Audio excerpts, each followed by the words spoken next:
For months, one of the most dominant trades on the planet has been to bet against the Japanese yen. We've watched the currency slide, hitting a near 40-year low against the US dollar.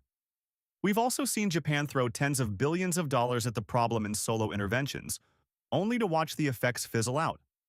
In April and May of 2024, for instance, Japan spent a record 9.79 trillion yen, or about $62 billion, to prop up its currency, but the market's gravity eventually took over.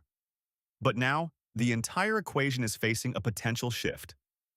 The question on every macro investor's mind is this: what happens if the United States decides to step in? Recent reports from outlets like the Financial Times, citing sources familiar with the matter, suggest the U.S. Treasury may have conducted its first joint yen-buying operation with Tokyo in decades.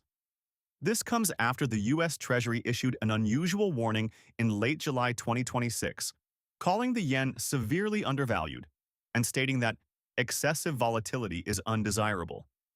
This isn't just another central bank announcement.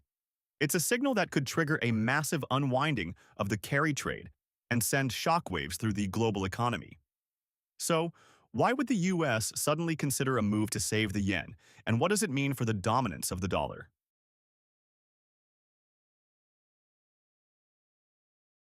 To understand why U.S. involvement would be such a seismic shift, you first have to grasp the sheer scale of Japan's problem.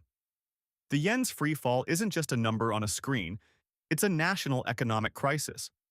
Japan is a country that relies heavily on imports for its energy and food. As the yen weakens, the cost of everything skyrockets, feeding directly into inflation. This puts immense political pressure on the government in Tokyo. In response, the Bank of Japan has been fighting a lonely war. Again and again, we've seen massive, unilateral interventions. For a few hours, or maybe a few days, it works. The yen strengthens. But then, the fundamental logic of the market takes over, and the yen's slide continues. It has been like trying to stop a tidal wave with a bucket. The reason for this repeated failure isn't a lack of will or money. It's because Japan has been fighting against one of the most powerful forces in global finance: the interest rate differential.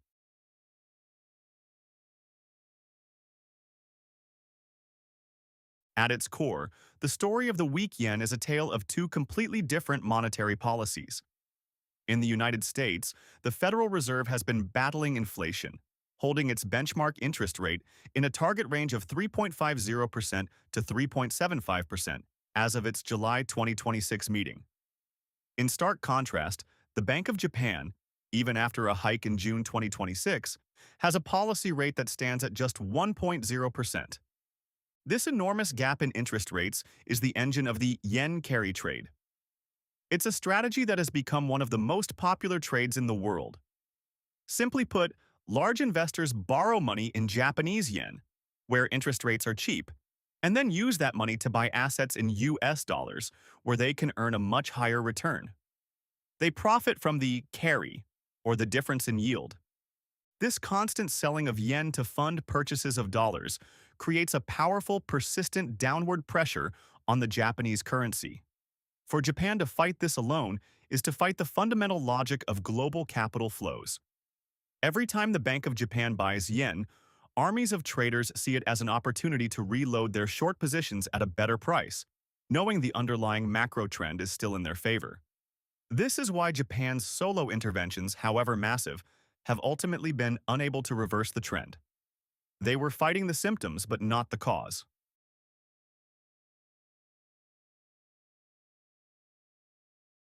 And that brings us to the pivotal question that could change everything. The news that the U.S. Treasury may have joined Japan in a coordinated intervention is a bombshell for the market. According to reports, the New York Fed, acting for the Treasury, sold euros to buy yen. This follows a series of deliberate signals, including the Treasury's pointed comments in its semi-annual currency report. The symbolic power of this move cannot be overstated. When Japan acts alone, the market sees it as a defensive measure. But when the United States, the issuer of the world's reserve currency, steps in, it's a completely different signal. It tells the market that the yen's weakness is no longer being viewed as just Japan's problem, but as a potential source of global financial instability. In fact, history shows this is a regime change.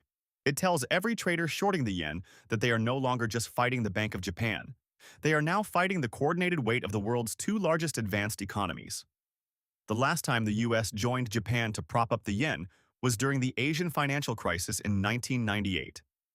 This is not business as usual.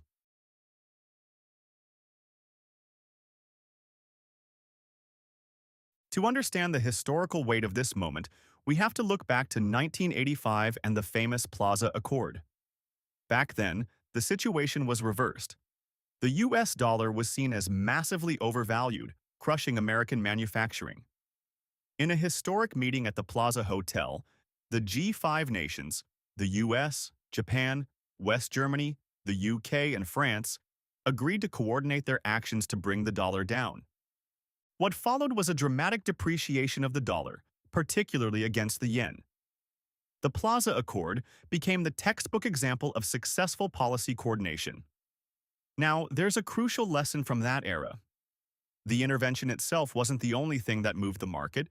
It was the signal that U.S. policy had fundamentally shifted. That signal was later backed by changes in monetary policy, which is what gave the currency move its durability. While the current situation is different, the core principle is the same. Coordinated intervention is a powerful symbolic act. It changes market psychology by showing that the world's most powerful financial authorities are aligned. It forces every hedge fund and asset manager to recalculate their risk, asking themselves, do I really want to bet against a united front from Washington and Tokyo?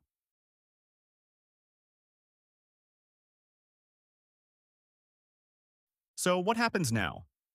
The immediate risk is a violent unwinding of the yen carry trade. If the yen starts to strengthen rapidly, those investors who borrowed cheap yen to buy high-yield foreign assets are suddenly in a world of pain. The value of their debt, denominated in yen, starts to balloon in their home currency terms. This forces a panicked rush to the exits.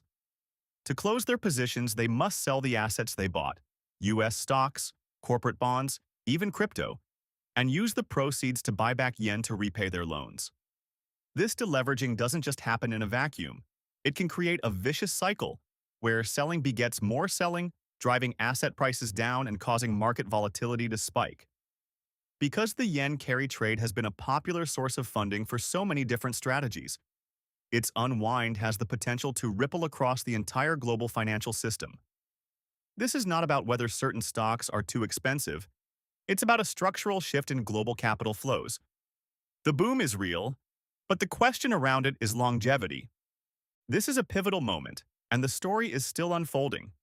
It's moments like this where you see the gap between investors who are prepared and those who are not grow the widest.